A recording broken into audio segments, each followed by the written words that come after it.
अस्सलाम वालेकुम। इस्लाम की जमातें नहीं, जमात होती है। इस वक्त इस्लाम की जमातें तो हैं, लेकिन इस्लाम की जमात नहीं है।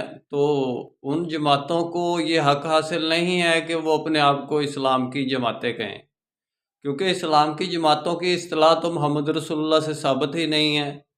आप सल्लल्लाहु अलैहि वसल्लम से जमात की इस्तिलाह जो है साबित है, यही फेमस है, मशहूर है। और अगर जमात की शक्ल में नहीं है दीन, तो फिर वो दीन ख़त्म है, दीन भी नहीं है, इस्लाम भी नहीं है। इस्लाम की जमातें तो बड़ी दूर की बात है, इस्लाम ही नहीं रहता। मेरा काम इस्लामिक वर्ल्ड की अमन और यूनाइटी का है। इंशाल्लाह डिटेल में बात फिर होगी। जब तक ये जमातें इस्लाम को इख्तियार नहीं करती, तो इस्लाम की जमात नहीं बनेगी। इस्लामी जमातें बनी रहेंगी, इस्लाम की जमात नहीं बनेगी। जब ये इस्लाम को इख्तियार करेंगी, फिर ये इस्लाम की जमात बनेगी। उससे पहले इनको इस्लाम का नाम लेने का हक़ ही हासिल नहीं है। इंशाल्लाह डिटेल में बात फिर होगी। निस्बत वहदत खिदमत खैर के साथ। अल्लाह हाफ़िज़।